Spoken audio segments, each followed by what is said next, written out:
That took a while. Can you handle that? Welcome back to Monsters, talking about them. It's been about, I don't know, probably since August, but finally we're back with something out of Ohio, out of Loveland, Ohio. It's called the Loveland Frogman, also known as the Loveland Lizard. We did this one. No, we did not do the Loveland Frogman. We talked about the Frogman of Connecticut. Oh, okay. Well, go ahead. You're getting them confused, Mike. Sorry. Thought that would come up. There's so many goddamn frogmen out there. Actually, it's called the Connecticut Frog Folk. It was the first one I ever did. And this is completely different. So Loveland, Ohio Frogman is sighted on several occasions over multiple decades. Now, Loveland's a small town north of Cincinnati, Ohio. I believe it's, like 20 miles or so north of the city. And these creatures that have been spotted. They're humanoid bipedal frogs that stand about 4 feet high. So kind of your typical gray height, maybe a little taller. And now the first sighting was in May 1955, and apparently there's 3 different versions of this account, and that only differ slightly from each other. The 3 stories that start, they start the same way. It starts with a businessman or a traveling salesman driving along an unnamed road late at night. The stories here, they start to diverge. In one story, the driver was heading out to Branch Hill neighborhood when he spotted 3 figures standing erect on their hind legs along the side of the road. Each of them stood approximately 3 to 4 feet high, and they had leathery skin with frog faces.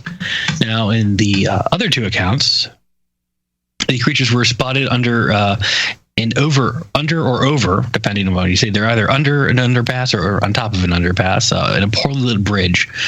And apparently there's a number of bridges in Loveland because it's right on the Little Miami River, so as you'll see, the Frogman is sighted near water in every instance. Now, the story tells of the businessman watching these figures converse for a while until one of the creatures held a wand over its head and fired a spray of sparks, startling the observer, and he fled the scene.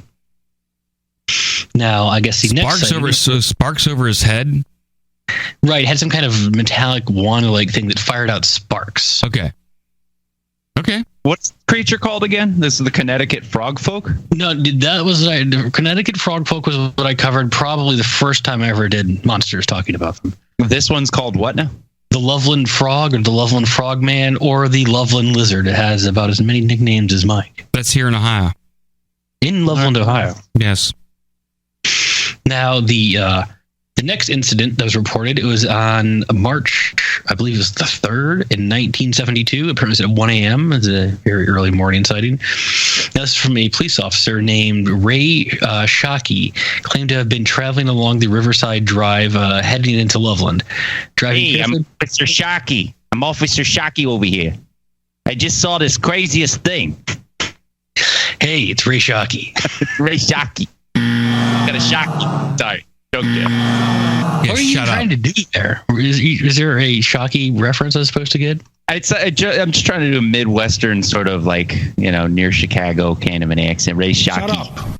Hey, I live in... Cleveland's not near Chicago. Yeah, but they have the same similar accent. Shut up.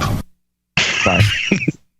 So Ray Shockey was heading back to town towards Loveland. Hey, I'm Shockey. Hey. That's what he did. Hey, you get that? I'm Carl from Albany. You stupid fucking cunt. So he saw a creature scurried across the road in front of his vehicle. The creature frame was fully illuminated in the vehicle's headlights. He described it as 3 to 4 feet tall. Again, it scurried across running on 2 legs. He estimated its weight between 50 and 75 pounds, and this also with leathery skin. He described the creature as being kind of crouched, like had the gait of a 2-legged frog-like creature. Was crouched down, but then it stood up and began to stare back at him directly as it crossed the road or made it to the other side. And that would look back at him before climbing over the guardrail and back down towards the river, the other side of the guardrail. In an investigation by Shockey's fellow officers, scratch marks or abrasions on the guardrail, apparently where the incident had occurred, were reported to have found those marks. Now, 2 weeks after this incident, a police officer named Mark Matthews had another encounter with the creature. He reported seeing something crouched along the ice while driving and thought it was an injured or dead animal. He intended to remove it from the road, but claims the creature stood erect on its hind legs as he approached. Matthews recounted shooting at the creature, which then hobbled over the guardrail and into the river. Matthews gave a similar physical description of the creature as Shockey had, except for the addition that it had a tail. A frog had a tail? Allegedly, maybe it was not fully frog grown yet. Remember, tadpoles, they kind of keep their tails. Frogs do have it for a while. That's true. Now, the officer Matthews later changed his story, claiming that he'd only seen a large lizard, possibly an escaped pet iguana. He tried to capture it. Wait a second. I mean, you don't confuse an iguana with like something that weighs like 70 pounds. Right, that can walk. A bipedal frog. Right. Yeah. You don't confuse an iguana with a living, breathing Pepe hate frog in front of you.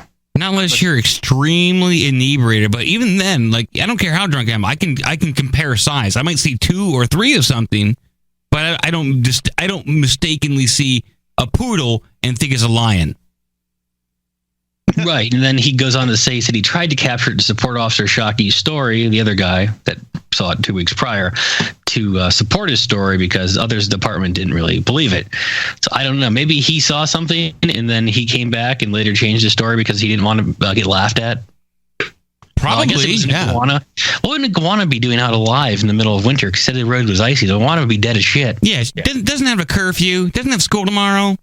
Get your ass back home. The tropical reptilians in the Ohio winter, they would die in hours. What's that iguana doing out alone? Sorry, go ahead. Now, apparently this was in August 2016, the next sighting, August 3rd. 2 teenagers were playing Pokemon Go between Loveland, Madeira Road and Lake Isabella. And they reported seeing a giant frog near the lake, which stood up and walked on its hind legs. And that was the most recent sighting that I found. Now, in the American Monsters book, I guess the author, and she also cites it, Ulrich Megan, says in this article on aquatic humanoids, he said, any open-minded analysis into humanoid folklore will show that the fish or frog-like extraterrestrial are far more numerous than the gray type of alien, a creature invented by ufologists and then forced into recipients' minds via hypnotic regression. As an example, in support of his UFO opinion, he cites a case from an unnamed book on UFO abductees. I mean, that was real good help. I tried to look this case up, but a nice unnamed book. But frog-like aliens abducted a cattle hand in the Sangre del Cristo Mountains in southern Colorado. They hauled the cowboy aboard their craft, and he soon found himself in the usual Spartan UFO examination room, where he had an ample opportunity to observe the characteristics of his abductors. But they abducted a cowboy? Essentially, yes. A cattle ranch and a cowboy. All right. Get up here, cowboy. A long way to go, cowboy. He said there were 5 of them, 3 males and 2 females. So apparently their genitalia were visible. And they had lizard-like arms and legs. Hands that he could describe as greasy and fish-like. With humanoid torsos and private parts. That's right. Here it is. It mentions genitalia. Yeah. They're talking about genitalia. Finally. Holy shit. It took 146 pages. So okay, exactly what do their genitalia look like? It just said he said they had humanoid torsos and private parts. So imagine they looked like they had a penis and vagina. Ooh, frog. So frog body, but humanoid, like lower mid torso and genitalia. Looks like it, yes. With frog kind of like head and slimy skin. Nice and fat. Now, apparently, the cattle hand endured the usual intrusive medical exam that is so often a part of alien abduction reports, but he survived to tell the tale. Megan believes this type of report is not so different from older traditional tales of amphibious humanoids or mermen.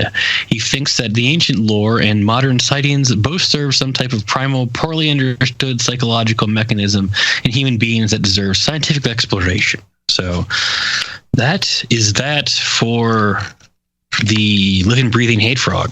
Well, you said hate frog. You said that there's actually more reports of these types of ETs than actually the gray aliens. That's what the author of this article said in this American Monsters book. And I can try and dig deeper, I guess, next time. My name's Ulrich Magen. Magin. Yeah, I'd actually like to know more about that and like how he came to that conclusion, because we know about the stereotypical gray alien, large head abducting people. We've seen that in every fucking movie just about that's come out recently. Even back in the 90s, past 30 years, that's been the look of aliens, and that's just what we expect. So I don't know if that comes from personal accounts, but I rarely hear of Frogman stories. Are they just lumping Frogman in with other lizard people and other stuff? Like, I got to know exactly what they mean by that. Because in my mind, there's far more sightings of the stereotypical gray than the Frogman. Yeah, some of these images of the Frogman have like a gray eye, like an artist rendering looks like a gray aliens thing, but a lot of the renderings do look like legit ass frogs, just big ass frogs. Straight up frog, dude. And they're angry too. Most of them look angry for some reason. Croak, croak, Croak, croak.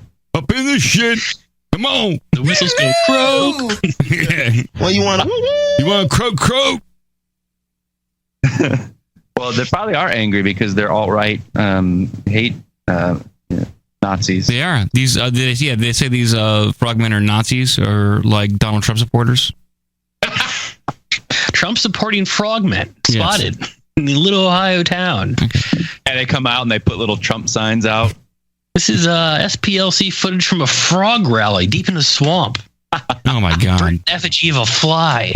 They're burning flies. Then flies are black, Yeah, exactly. That's why they do it. And they're hate frogs. Yeah. They're burning an effigy of Hillary Crokin.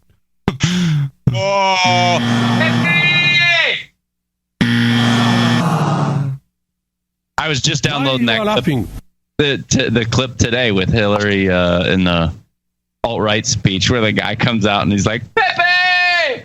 Ah, yes. I love that. Pepe.